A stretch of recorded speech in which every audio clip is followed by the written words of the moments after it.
একদা মক্কায় একজন ইহুদি ব্যবসায়ী বাস করত।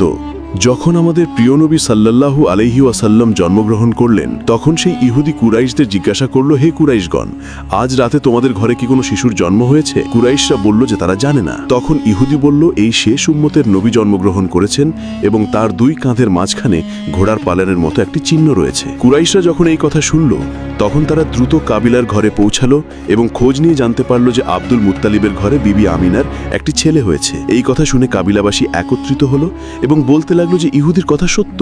এরপর পরামর্শ করে তারা সেই ইহুদির কাছে গেল এবং তাকে সব কথা জানালো। ইহুদি বলল, আমাকে তাড়াতাড়ি সেখানে নিয়ে চলো। তখন কাবিলাবাসী সেই ইহুদিকে নিয়ে হযরত আমিনার কাছে পৌঁছালো। যখন ইহুদি পাক নবী সাল্লাল্লাহু আলাইহি ওয়াসাল্লামকে দেখল, তখন হযরত আমিনাকে বলল, আমাকে তোমার সন্তানের জিয়ারত করাও। আর যেই ইহুদি প্রিয় আকার পবিত্র শার্ট সরিয়ে দিল এবং একটি দিন দেখল, তখনই সে অজ্ঞান হয়ে পড়ে গেল। যখন তার জ্ঞান ফিরে এলো, তখন সে কাঁদতে কাঁদতে চিৎকার করে বলতে লাগলো যে খোদার কসম, বনি ইসরায়েল থেকে নবুয়ত চলে গেছে।